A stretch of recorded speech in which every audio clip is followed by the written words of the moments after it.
modos e costumes de vida é o motivo dessa pesquisa contemplada pelo Prêmio Cultural Porto Maravilha, Prefeitura do Rio de Janeiro, edição 2013, na modalidade Pessoa Física.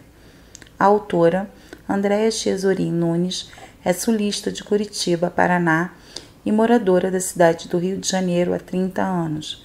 e compreende-se como carioca da Clara e curiosa pelas manifestações e expressões da cidade. É bailarina, psicóloga e dançarina. No Rio de Janeiro, sua trajetória profissional conflui suas experiências artísticas ao campo social, perspectivando o sujeito sociocultural. É como educadora que exerce o ofício da psicologia social na abordagem do movimento institucionalista pela perspectiva de direitos humanos e, desta forma, entendendo que é através do artativismo cognitivo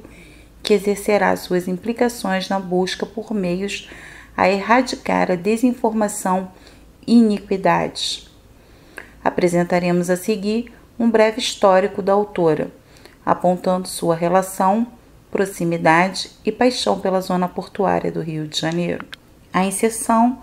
na vida cultural da minha trajetória se dá desde criança, quando, aos 4 anos, decidi que queria ser bailarina clássica e, apoiada pelos meus pais, seguia os meus estudos profissionais, sendo este o meu legado curitibano. Quando cheguei no Rio de Janeiro, estava disposta a fazer a audição para o corpo de baile do Teatro Municipal. Frequentei aulas com Eric Valdo e Eliana Caminada, no Centro de Dança Rios, no Meia, e depois de um incidente pendurei as sapatilhas de ponta e foi na escola de Angel Viana que estudei dança contemporânea e reeducação motora e terapia através da dança em 1998. Apenas concluí a formação de dança contemporânea e, na sequência, com Teresa Taxel, Rogério Andreoli e Fernanda Rocha, fundamos a Pulsar Companhia de Dança em 2000. Para minha surpresa, a dança contemporânea me apresentou o modo político de viver a arte e foram através dos festivais de dança contemporâneo, tanto no Panorama, Rio de Janeiro, como o FID, Belo Horizonte, que me tornei uma ativista na área estética. Como psicóloga, lembro-me claramente da primeira vez que estive na Central do Brasil e na Praça Mauá, locais onde realizávamos os plantões do programa Meninas e Meninos do Rio. Trabalho direto e diário nas ruas na tentativa de responder às necessidades individuais e sociais das crianças e adolescentes que aí viviam ou trabalhavam, numa perspectiva de inserção social. Um programa parte da rede internacional Mão na Mão, com apoio da OMS, Organização Mundial de Saúde, e do Programa Global de AIDS, que na ocasião integrava entidades e profissionais que desenvolviam ações de atenção à AIDS entre população infantil e juvenil, em situações particulares de risco. Apesar de o local ter sofrido um processo de degradação, foram as pessoas moradoras e frequentadoras da área pelas quais me apaixonei. Além dos plantões, realizávamos visitas domiciliares nos morros da Providência, do Pinto, do Livramento na Saúde e pelo bairro da Gamboa, onde também circulávamos. Foi quando, por conta dessa rede internacional que criamos, o projeto da Casa Cultural do Livramento, instituição a qual eu trabalhava e que fui contemplada com recursos de doação para ter uma sede própria, onde pudéssemos conviver com crianças e jovens em situação de exploração, pobreza, miséria, fome e violência. Lembro-me como se fosse hoje, quando foi anunciado o endereço da instituição. A sede será perto do Cemitério dos Ingleses, na Rua do Livramento, número 158, onde também foi a sede da revista Cruzeiro e da Rádio Tupi. Essas histórias aconteceram no final da década de 80 e no início da década de 90. no momento em que nos brasileiros vivíamos a homologação do Estatuto da Criança e do Adolescente, o ECA, há 25 anos atrás. Lei 8.069, de 13 de julho de 1990.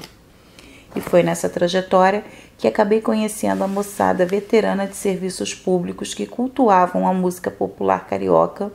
o samba, nas noites de quinta-feira, embaixo da marquise e das calçadas do Largo de São Francisco da Prainha. A música dos tradicionais escravos da Mauá, um dos mais importantes blocos de carnaval da cidade, como também responsável pelo revigoramento cultural da região portuária, compondo posteriormente o grupo Fabulosos e o Canto Samba, que em 2015 realizou seu 23º desfile. Estes fatos se estabeleceram na minha Constituição carioca e por um período de 8 anos tive como vizinhança essa região. Pensar nos assuntos de vizinhança pela relação nos modos e costumes de vida nos instiga a investigar como serão preservados e protegidos os bens culturais da região frente às tendências da política econômica na área do novo porto e do projeto Porto Maravilha, de que modo a revitalização manterá as matrizes e matizes culturais tão ignoradas por tanto tempo em nossa cidade. Portanto, esse estudo preconiza ações referentes à implementação da Convenção sobre a Proteção e Promoção da Diversidade das Expressões Culturais, Unesco 2005, frente à política cultural e acordos internacionais. A narrativa que aqui seguiremos baseia-se em pesquisa e estudos de cultura de direitos, de modo a orientar-se pela compreensão dos direitos essenciais à dignidade humana, direitos que nunca são plenamente realizados, pois se encontram sempre em movimento e sujeitos à ampliação, afirmação e também retrocesso, processos quais, de uma maneira ou de outra, são pertencentes a todos nós, já que ao viver testemunhamos situações inconcebíveis diante de um país como o Brasil, que tanto contribui com os conhecimentos modernos da qualidade humana, citando entre nossas contribuições os pensamentos de Paulo Freire, Nise da Silveira, Darcy Ribeiro, Milton Santos, Betinho, Albertina dos Santos, Brasil, Angel Viana, entre tantos, e tantas outras expressões nacionais, no sentido de alertar, proteger como a mitigar a existência da gentrificação, fenômeno relacionado ao tecido urbano consolidados e que são o objeto de intervenção urbanística voltada para a melhoria das condições de habitualidade. O olhar aqui se dá na intenção de incentivar a conservação dos acúmulos da região portuária no campo das análises sociopolíticas, no sentido de mapear as expressões culturais locais. Um mapa de indivíduos artistas, como de grupos artísticos, na sociedade carioca,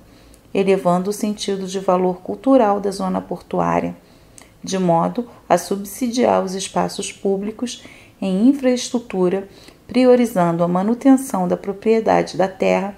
por parte dos ocupantes originais,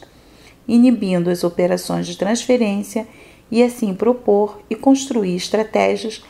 de fortalecimento socioeconômico que conjuguem as oportunidades de ascensão social comunitária.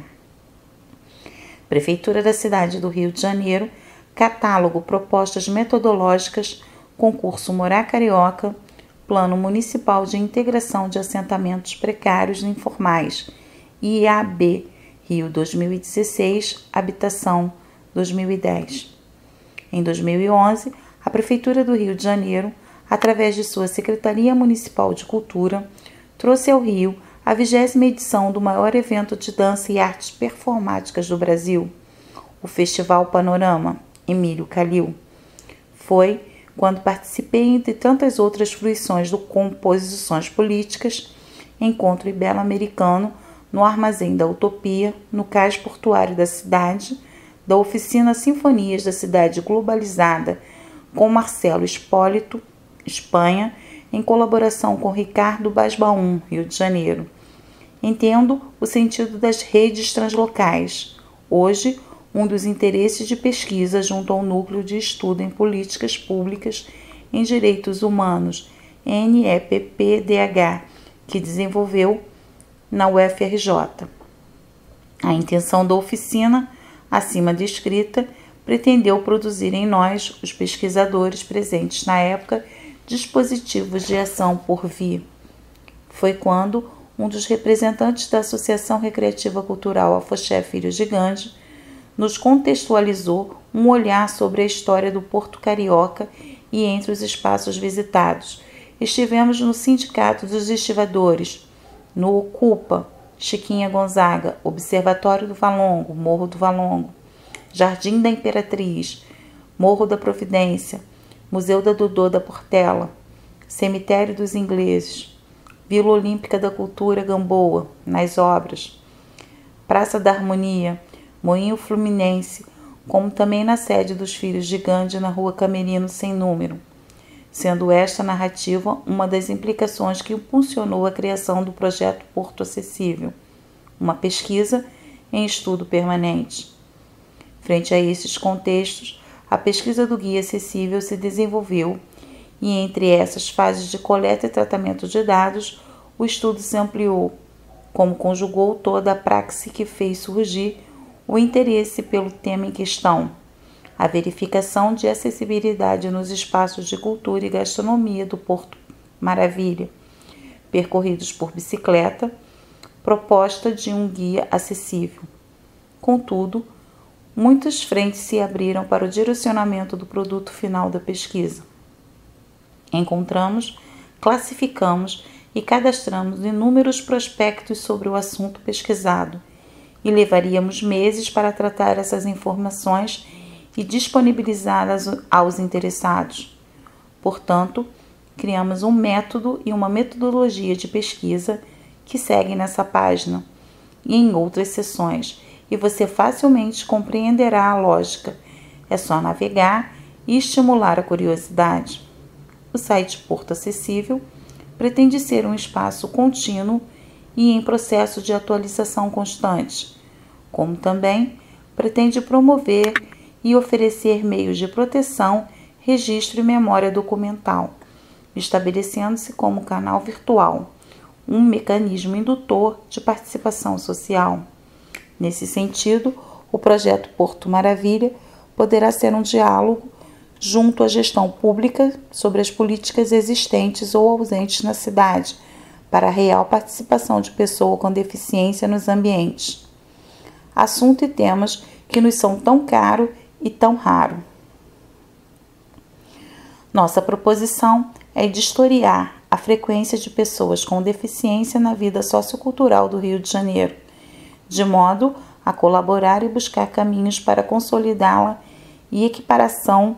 de oportunidades a todas as pessoas, sejam estas pessoas com e sem deficiências, letradas ou não letradas.